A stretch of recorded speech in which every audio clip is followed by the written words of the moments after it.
Is, अब हम solution लिख रहे हैं,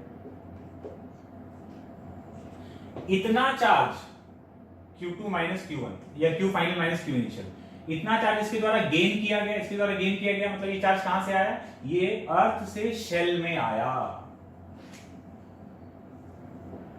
Q final minus Q initial from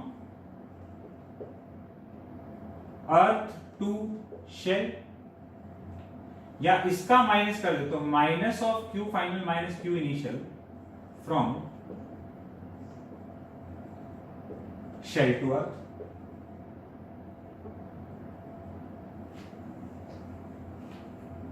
इसका Q final minus Q initial, charge का डिफरेंस देख लीजिए, तो इतना चार्ज इसके पास आया, आया मतलब तो अर्थ से शेल में आया, फ्रॉम अर्थ टू शेल, या उसका नेगेटिव कर दो तो इतना charge from shell to earth गया। तो कितना है भाई, इसका जब डिफरेंस देखा जाए, Q final minus Q initial करें तो फाइनल है minus of Q2 R1 by R2 minus Q1 कितना है, मतलब ये Q इनिशियल कितना है, इनिशियल चार्ज था इसके पास Q1, तो minus of Q1 plus Q2 R2 by R1, इतना चार्ज इसके पास आया है, तो इसका नेगेटिव, मतलब हम लोग बोल सकते हैं कि Q1 plus Q2 into R2 by R1, इतना चार्ज कहां से कहां गया है, फ्रॉम शेल टू अर्थ। इतना चार्ज अर्थ से शेल में आया, या इसका नेगेटिव, इतना चार्ज शेल से अर्थ में गया। तो चेंज निकाल लो फाइनल माइनस इनिशियल और बोल दो कि इतना चार्ज वो गेन किया है। अब ऑप्शन के हिसाब से आंसर कर देंगे, उतना चार्ज गेन किया तो उतना चार्ज अर्थ से शेल में आया, या फिर उसका नेगेटिव, इतना चार्ज शेल से अर्थ में गया। हो गया सवाल नंबर 2। सवाल number 3, find charge on each surface, हर एक सरफेस का इंडिविजुअल चार्ज बताना है। देखो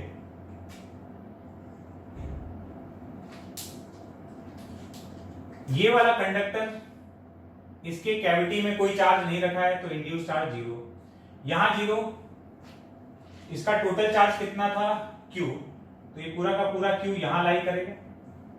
Q कितना है, अंदर 0 है तो बाहर पूरा का पूरा चार्ज Q आ गया। Q का वैल्यू है माइनस ऑफ Q2 इंटू, या इसको एक बार Q ही रखते हैं, यहां Q है तो यहां पर कितना, माइनस Q, यहां पर माइनस Q है तो बाहर कितना चला जाएगा, प्लस Q, और पहले से इसके पास कितना चार्ज है, Q2। देख लो इस शेल का टोटल चार्ज Q2 होना चाहिए ना, तो Q2 है, जोड़ लो अंदर और बाहर का, बस यहां से चालू करो, यहां 0, यहां कोई चार्ज नहीं था तो यहां इंड्यूस 0, यहां इंड्यूस 0, तो जो भी टोटल चार्ज था वो बाहर आ गया Q, यहां Q है तो अब इसके कैविटी में Q रखा हुआ है तो यहां माइनस Q, यहां माइनस Q है तो बाहर कितना चला जाएगा, plus Q, minus Q induce हुआ तो बाहर प्लस Q इंड्यूस चला गया, और Q2 पहले से था तो ये Q प्लस Q2 इसका चार्ज हो गया। तो ये हम लोग डिस्ट्रीब्यूशन कर दिए। देख लो इसका टोटल चार्ज Q दिख रहा है और इसका टोटल चार्ज Q2 दिख रहा है, जो टोटल चार्ज है वो बैलेंस्ड है। हटाते हैं इसको,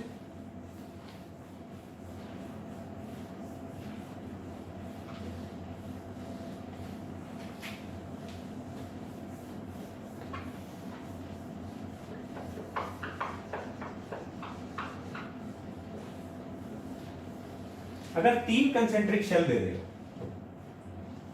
एक एग्जांपल के थ्रू देखते हैं।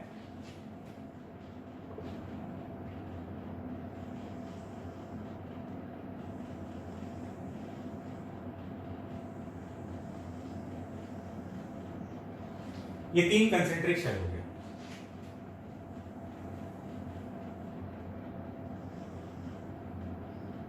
इसका चार्ज Q1, इसका चार्ज Q2, इसका charge Q3।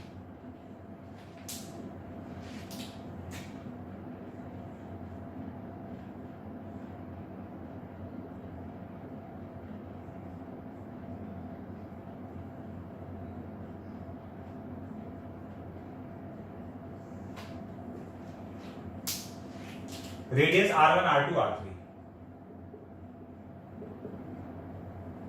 Charge Q1 Q2 Q3, radius R1 R2 R3। ये एक वायर है, जो ये जो रेड वाला वायर दिख रहा है, इसका मतलब ये कि ये जंप करके गया है। ये वाला वायर, ये रेड वाला वायर Q2 के कांटेक्ट में नहीं है। ये स्विच है, जैसे ही स्विच को क्लोज करेंगे तो शेल 1 और 3 एक दूसरे से कनेक्ट हो जाएगा, और यहां पर ये जो शेल 2 है इसको यहां अर्थ से जोड़ा गया है। जैसे ही स्विच K2 क्लोज करेंगे ये सेकेंड वाला शेल अर्थ से कनेक्ट हो जाएगा। ठीक है, तो ये सिस्टम है। अब कुछ भी पूछ लेता है, मान लो यही पूछ लिया, find charge on each shell after K1 and K2 are closed। K1 और K2 क्लोज करने के बाद Q1 मतलब ये शेल 1, 2 और 3 पर कितना कितना चार्ज होगा, ये हम लोग को बताना है।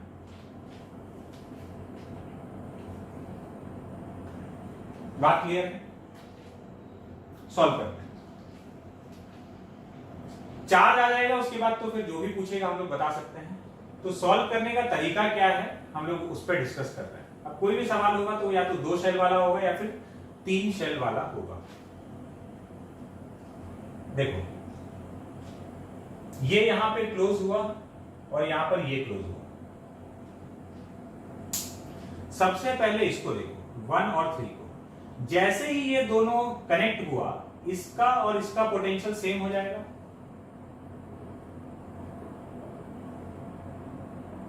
इसका और इसका पोटेंशियल सेम करने के लिए कुछ चार्ज का आदान प्रदान होगा, एक्सचेंज ऑफ चार्ज होने वाला है। तो यहां से वहां या वहां से यहां कुछ गया होगा, सच दैट कि दोनों का, इसका और इसका जो टोटल चार्ज मिलाकर है Q1 प्लस Q3, वो तो टोटल चार्ज कंजर्व रहेगा। कुछ बाहर से अंदर या अंदर से बाहर कुछ गया होगा। तो हम मान लेते हैं कि इस पे चार्ज फाइनली है x, तो डेफिनेटली बाहर वाले पर कितना रहा होगा Q1 plus Q3 minus x, क्योंकि इसका और इसका दोनों का टोटल चार्ज मिलाकर तो Q1 प्लस Q3 होना चाहिए। ठीक है, इसको कर दिए अर्थ, तो इसको अर्थ करते ही इसका पोटेंशियल 0 हो जाएगा, और इसका पोटेंशियल 0 करने के लिए अर्थ से कुछ चार्ज का एक्सचेंज हुआ है, आदान प्रदान हुआ है। तो फाइनली हम मान लेते हैं कि इसका जो चार्ज है फाइनल वो है y। तो अब यहां पर 2 वेरिएबल है, एक x और दूसरा y। ये दोनों आ जाएगा तो अपना काम हो जाएगा। तो हमको 2 इक्वेशन बनाना पड़ेगा। 2 इक्वेशन हम क्या क्या बनाने वाले हैं देख लो। पहला बात तो ये है कि 1 और 3 का पोटेंशियल सेम होगा, तो हम 1 का पोटेंशियल निकालेंगे, 3 का पोटेंशियल निकालेंगे, इसको बराबर कर देंगे। ये अपना पहला इक्वेशन। और दूसरा, ये जो शेल है इसको अर्थ किया गया है तो इसका पोटेंशियल 0 हो जाना चाहिए, तो हम V2 को क्या कर देंगे 0। ये 2 इक्वेशन हम लोग लिखने वाले हैं। तो इक्वेशन तो लिख दिए, बस इसमें V1 V2 V3 का वैल्यू डालना है। तो अब जो चार्जेस हम लोग अज्यूम किए हैं उसके टर्म्स में हम लोग पोटेंशियल लिखने का कोशिश करते हैं। V1 इसका पोटेंशियल अपने चार्ज की वजह से kx बाई R1, फिर इसकी वजह से ky अपॉन R2, और बाहर वाले चार्ज की वजह से k Q1 plus Q3 minus x upon R3। ये हो गया V1। फिर लिखते हैं V2, इसका पोटेंशियल इस चार्ज की वजह से kx बाई R1, फिर अपने चार्ज की R1 नहीं सॉरी R2 डिस्टेंस पर है, इसका पोटेंशियल लिख रहे हैं। तो kx बाई R2, फिर अपने चार्ज की वजह से ky बाई R2, और बाहर वाले चार्ज की वजह से इसका पोटेंशियल, तो वो हो जाएगा ky upon R3। Sorry y थोड़ी बाहर वाले का चार्ज है Q1 plus Q3 minus x upon R3। ये हो गया V2। फिर हम लोग लिखेंगे V3, बाहर वाले का potential. V3 is equal to इसकी वजह से बाहर वाले का potential kx upon r3 plus इसकी वजह से बाहर वाले का potential ky upon r3 plus इसकी वजह से अपना खुद के चार्ज की वजह से इसका potential k q1 plus q3 minus y upon r3। ये आ गया तीनों का पोटेंशियल। बस ये दो इक्वेशन में डाल देंगे और हमको x और y का वैल्यू मिल जाएगा। यहां हम लोग को कैलकुलेशन नहीं करना है क्योंकि हम एकदम जनरल वैल्यूज लिए हैं, q1 q2 q3 r1 r2 r3, है ना। क्वेश्चन में जब सॉल्व कराएगा तो वैल्यूज अच्छा देगा, r 2r 4r या r 2r 3r सब कुछ वैसे, या कुछ न्यूमेरिकल वैल्यूज देगा, है ना। तो हम लोग को मेथड डिस्कस करना था कि कैसे करते हैं। तो बस इस तरह से पोटेंशियल लिखेंगे, दोनों को कनेक्ट किया है तो इन दोनों का पोटेंशियल सेम, जिसको अर्थ किया है उसका पोटेंशियल जीरो कर देंगे। इस तरीके से 3 कंसेंट्रिक शेल वाले प्रॉब्लम को सॉल्व किया जा सकता है। चलते हैं आगे। अभी तक हम लोग बात कर रहे थे system of concentric conducting shells. Concentric conducting shells का अब हम लोग बात करने वाले हैं system of conducting parallel plates.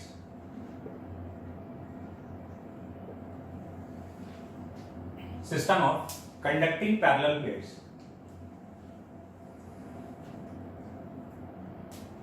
इसका कुछ नियम है। कंडक्टिंग पैरेलल प्लेट्स का सिस्टम क्या हुआ, तो इस सिस्टम को बोल रहे हैं system of conducting parallel plates. इसमें होगा क्या कि कुछ चार्ज दे देगा प्लेट्स को और फिर ये पूछा जाएगा कि हर एक सरफेस पर कितना कितना चार्ज है। हर एक प्लेट का दो सरफेस है, तो चार्ज देकर कि किस सरफेस पर कितना चार्ज आया है, चार्ज का डिस्ट्रीब्यूशन हम लोग से पूछा जाएगा। तो इस डिस्ट्रीब्यूशन को बताने के लिए कुछ नियम है, तो वो नियम हम लोग लिख लेते हैं।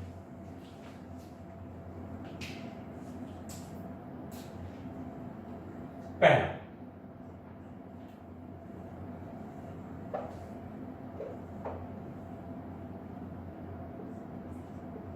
Net charge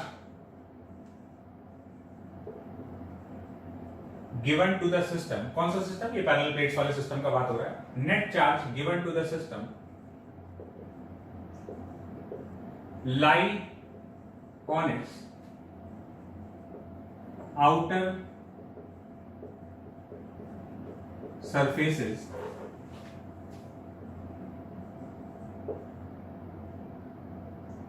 equally. Net charge given to the system lie on its outer surfaces equally. इसका मतलब भी हम लोग समझेंगे कि क्या है। Second,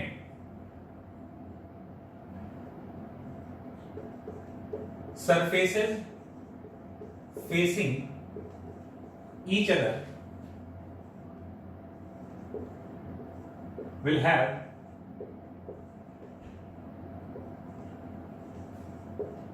equal and opposite charge. Surfaces facing each other will have equal and opposite charge. ये दो नियम अभी हम लोग को जानना है। पहला तो नेट चार्ज जो भी दिया गया है वो आउटर सरफेसेस पर बराबर चला जाएगा। मतलब इन दोनों को समझते हैं एग्जांपल से। सपोज ये 3 प्लेट है, ठीक है, इसको चार्ज दिया गया Q 2Q, यहां पर -Q। अब हम लोग को डिस्ट्रीब्यूशन बताना है। तो सबसे पहले इस सिस्टम का टोटल चार्ज डिस्ट्रीब्यूशन बताना है। मतलब Q चार्ज तो इसको टोटल दिए, लेकिन इधर उधर कितना कितना लाई कर रहा है। तो टोटल चार्ज इस सिस्टम का कितना हो गया, Q 2Q -Q, तो 2Q हो गया सिस्टम का टोटल चार्ज। टोटल चार्ज जो है वो आउटर सरफेसेस पर, दो आउटर सरफेसेस का, एक ये वाला और एक ये वाला, इस पर आधा आधा बढ़ जाएगा। तो टोटल चार्ज है 2Q, तो यहां पर आ गया Q, यहां पर आ गया Q, ठीक है। अब एक चीज ये लिखा हुआ है कि surfaces facing each other will have equal and opposite charge, और दूसरा बात ये कि चार्ज कंजर्वेशन तो हमेशा वैलिड है। अगर इसके ऊपर टोटल चार्ज Q है और वो चार्ज इधर Q आ गया तो इधर पक्का 0 होना चाहिए, ठीक है। यहां 0 है तो अब देखो ये वाले सरफेस का फेसिंग, ये दोनों सरफेस आमने सामने एक दूसरे को फेस कर रहा है, तो जितना चार्ज इस पे होगा इक्वल एंड ऑपोजिट इस पे होगा। अगर इस पर Q आता तो यहाँ पर माइनस Q आता। ये नियम नंबर 2 बोल रहा है, ठीक है। Surfaces facing each other will have equal and opposite charge. ये लॉजिक वहीं से है कि यहाँ Q आया तो यहाँ इंड्यूस माइनस Q हो जाएगा। तो यहाँ अगर 0 आया है तो यहाँ 0, अब इस पे 0, टोटल चार्ज 2Q है, तो यहाँ 0, तो चार्ज कंजर्वेशन से यहाँ 2Q होना चाहिए, और यहाँ 2Q, तो इसके सामने वाले सरफेस पर माइनस 2Q हो गया। देखो इस पे माइनस 2Q यहाँ है और Q यहाँ पर है, उसका टोटल चार्ज माइनस Q हो गया, उतना ही होना चाहिए। बात क्लियर है?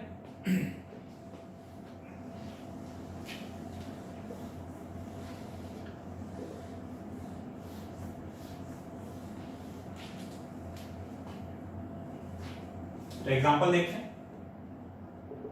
सपोज ऐसा दिया हुआ है 2Q minus Q minus Q। Total charge system का कितना हो गया? 0, तो यहां 0, टोटल चार्ज आधा आधा बढ़ जाएगा। टोटल चार्ज 0 है तो इधर भी 0, इधर भी 0। अब यहां 0 है तो यहां पर कितना आना चाहिए? 2Q। टोटल चार्ज इसका 2Q है, यहां 2Q तो यहां पर माइनस 2Q, यहां माइनस 2Q, इसका टोटल चार्ज माइनस Q है, तो इधर माइनस 2Q है मतलब इधर प्लस Q होना चाहिए, so that total charge is minus Q। और यहां Q है तो यहां पर कितना आ गया? Minus Q। आमने सामने के सरफेस पर इक्वल एंड ऑपोजिट है। हर एक प्लेट का जितना टोटल चार्ज होना चाहिए उतना है, ठीक है। तो इस तरीके से हम लोग पैरेलल प्लेट वाले सिस्टम में चार्ज का डिस्ट्रीब्यूशन कर सकते हैं। अब यहां पर एक चीज आता है, जैसे अगर किसी प्लेट का अर्थिंग कर दिया गया है, जैसे वहां पे हो रहा था अर्थिंग, तो पैरेलल प्लेट सिस्टम में अगर अर्थिंग किया गया तो अर्थिंग करने का मतलब ये होता है कि पोटेंशियल 0 होना, और यहां पर इस सिस्टम का पोटेंशियल 0 करने के लिए सिस्टम का टोटल चार्ज 0 हो जाता है। इसको एक रूल की तरह हम लोग ध्यान रखेंगे, ठीक है। क्या होने वाला है यहां पे?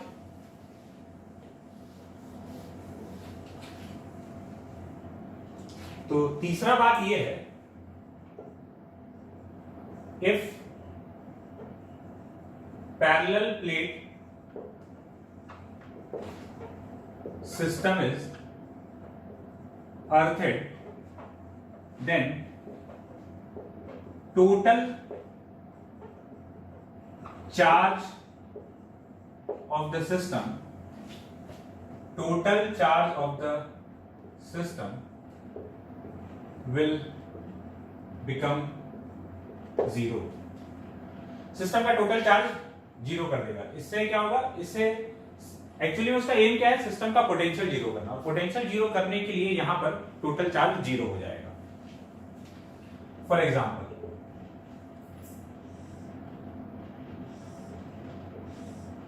यहां Q, यहां पर 2Q, और इस पर भी Q चार्ज है।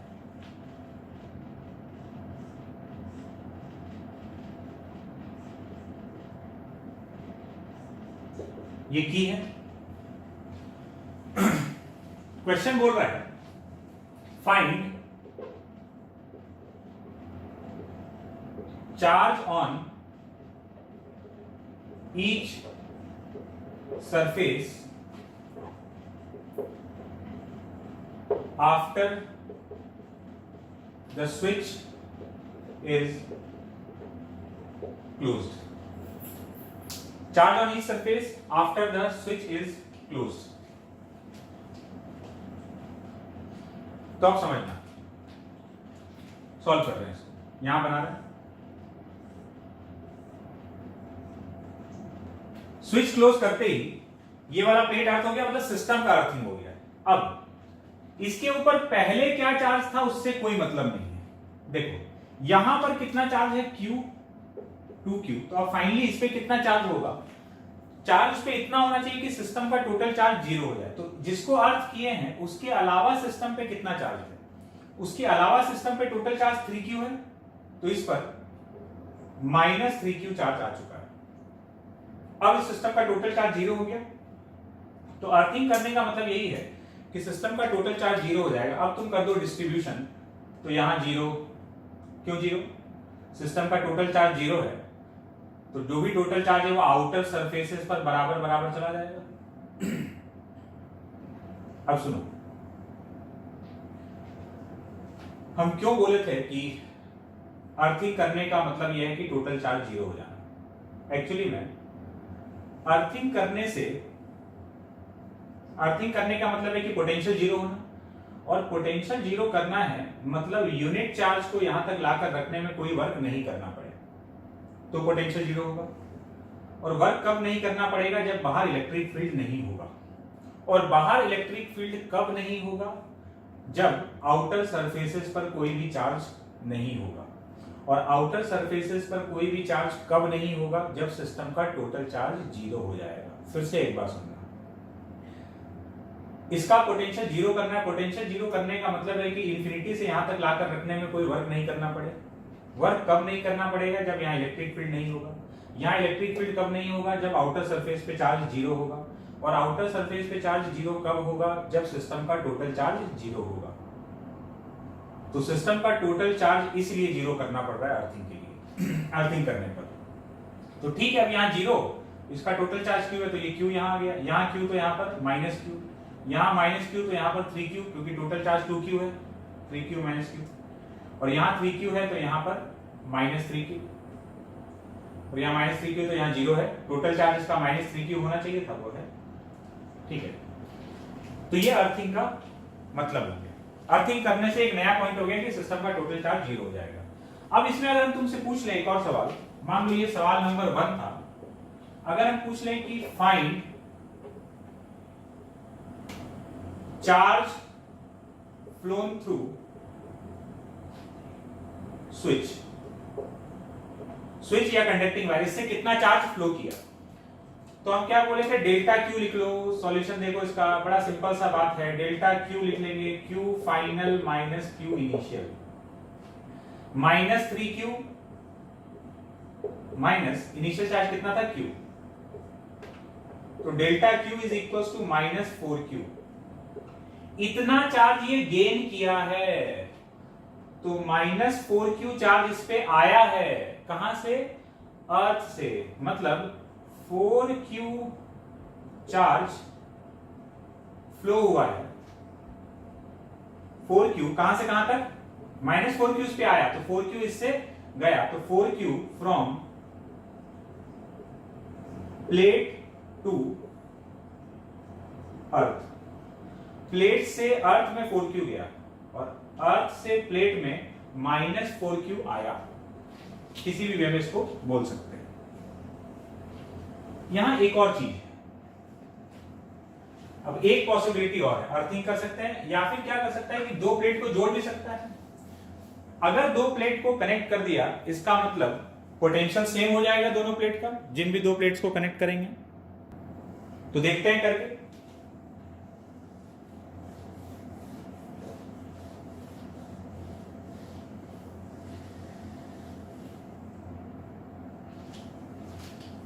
एग्जाम्पल देखते हैं।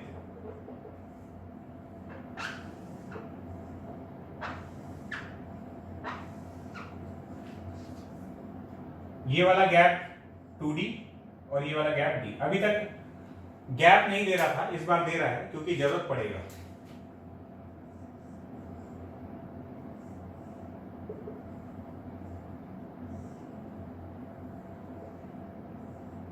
Q 2Q और इस पे कोई भी चार्ज नहीं है, ये अनचार्ज मान। Find charge on each surface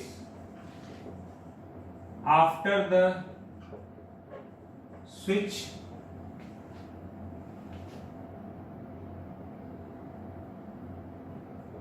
is closed.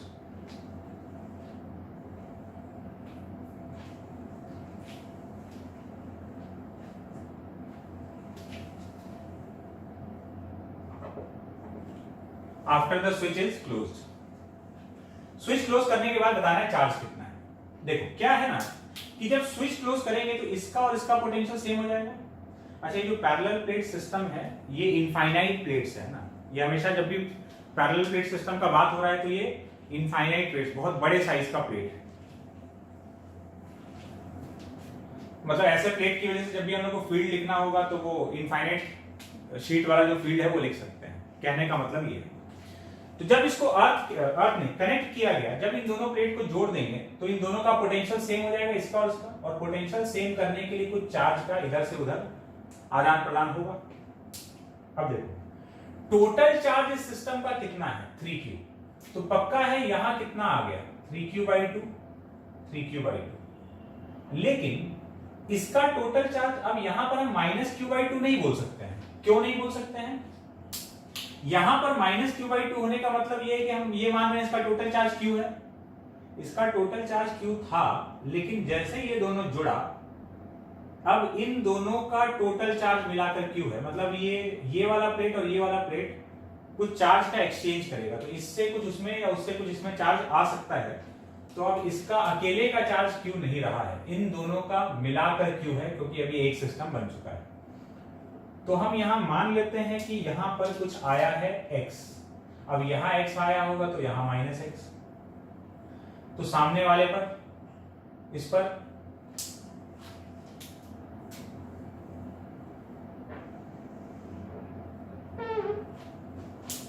यहां पर -x, तो यहां पर 2q + x, और यहां 2q + x, तो इसके सामने -2q + x। ठीक है,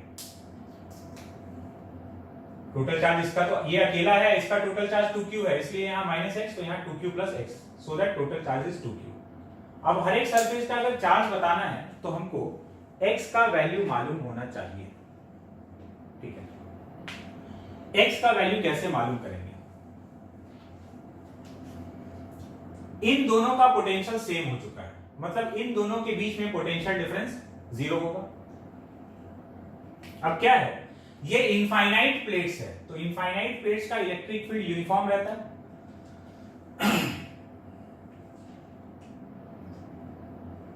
और इस इलेक्ट्रिक फील्ड को हम लोग क्या लिख सकते हैं?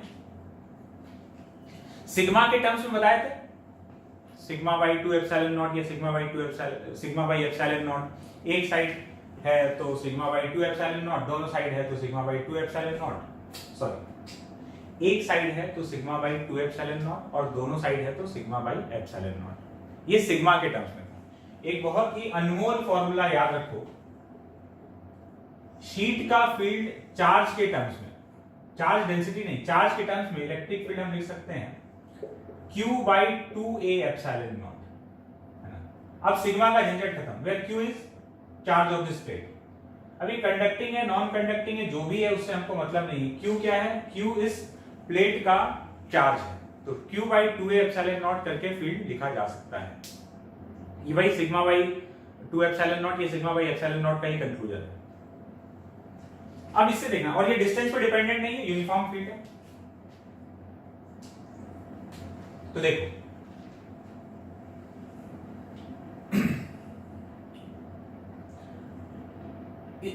प्लेट नंबर 1 और प्लेट नंबर 3 के बीच में पोटेंशियल डिफरेंस 0 होना चाहिए। सपोज यहां जो यूनिफॉर्म फील्ड है वो ऐसे है, इसको हम लोग प्लस माने, इसको माइनस, तो ये प्लस से माइनस की तरफ, इसको प्लस माने, इसको माइनस माने, तो ये ऐसे, ये E1 हो गया, इधर फील्ड E2 होगा। तो यूनिफॉर्म इलेक्ट्रिक फील्ड में इन दोनों के बीच जो पोटेंशियल डिफरेंस होगा, क्या ये याद है? Delta V = E parallel × D। तो इन दोनों के बीच जो पोटेंशियल डिफरेंस है यहां और यहां, ये डिस्टेंस 2D हो गया, तो डेल्टा V1 + डेल्टा V2 ये मिलाकर क्या होना चाहिए? 0। तो यहां से यहां तक का पोटेंशियल डिफरेंस हो जाएगा E1 × 2D प्लस यहां से यहां तक का पोटेंशियल डिफरेंस हो जाएगा E2 × D, and this is equal to 0। मतलब 2E1 + E2 = 0। अब सवाल ये है कि हम E1 E2 क्या लिखेंगे? देखो पैरेलल प्लेट वाले सिस्टम में अभी जो बात बताने जा रहे हैं, ये बात भी बहुत ही कीमती है, इसको याद रखना। पैरेलल प्लेट वाले सिस्टम में ये जो भी इलेक्ट्रिक फील्ड आ रहा है यहां पर, ये आमने सामने के चार्जेस की वजह से ही यहां फील्ड आएगा। क्यों? देखो यहां फील्ड डिस्टेंस पे डिपेंड तो कर नहीं रहा, इनफाइनाइट सिस्टम का फील्ड है, ठीक है। इस 3q/2 का फील्ड यहां पर इस तरफ रहेगा, इस जगह पर अगर हम फील्ड देखें, इस 3q/2 का इधर रहेगा वही 3q/2 upon 2a epsilon not, इसका इधर और इस 3q/2 का इधर, तो यहां पर इन दोनों का कैंसिल हो गया, डिस्टेंस से तो मतलब ही नहीं है, डिस्टेंस से इंडिपेंडेंट है फील्ड, यूनिफॉर्म फील्ड है। इस वाले चार्ज, ये दोनों चार्ज बराबर है तो इसका इधर और इसका इधर कैंसिल हो गया। फिर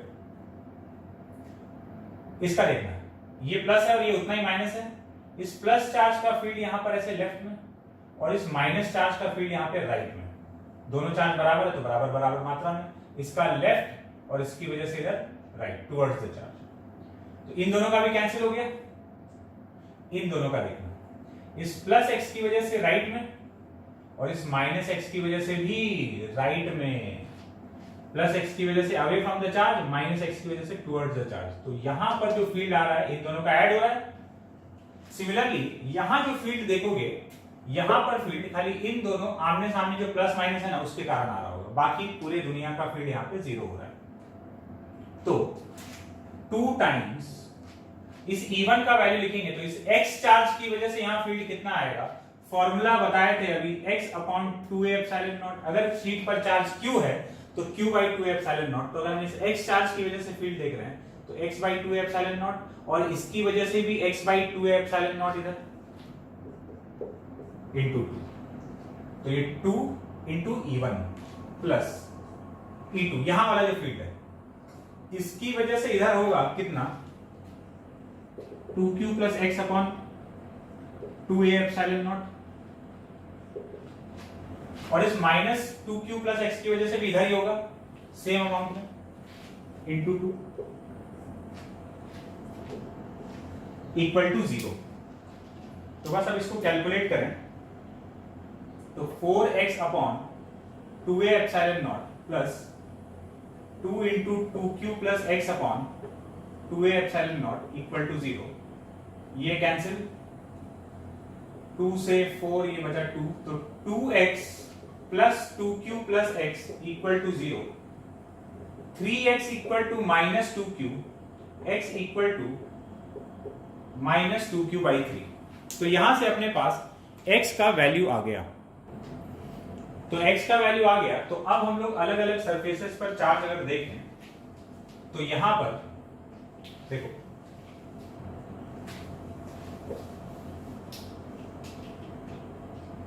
इसके पास है 3q/2, यहां पर है x मतलब माइनस 2q/3, तो यहां कितना है माइनस x मतलब 2q/3। अब 2q/3 यहां है, इसका टोटल चार्ज 2q है, तो यहां पर पक्का है 4q/3, जोड़ लो दोनों को 2q बन जाएगा, और यहां 4q/3 तो यहां पर माइनस 4q/3, और यहां तो 3q/2 है। तो ये हो गया हर एक सरफेस पे रहने वाला चार्ज, और इसको ये पूरा चार्ज और ये पूरा चार्ज जोड़ेंगे तो इन दोनों का चार्ज मिलाकर किसके बराबर था, q के बराबर, वो आ ही रहा होगा, है ना, क्रॉस वेरिफिकेशन के लिए कर सकते हो। तो इस तरीके से अगर दो प्लेट को जोड़ा जाएगा तो हम लोग अलग अलग सरफेसेस का चार्ज कैलकुलेट कर सकते हैं, ठीक है।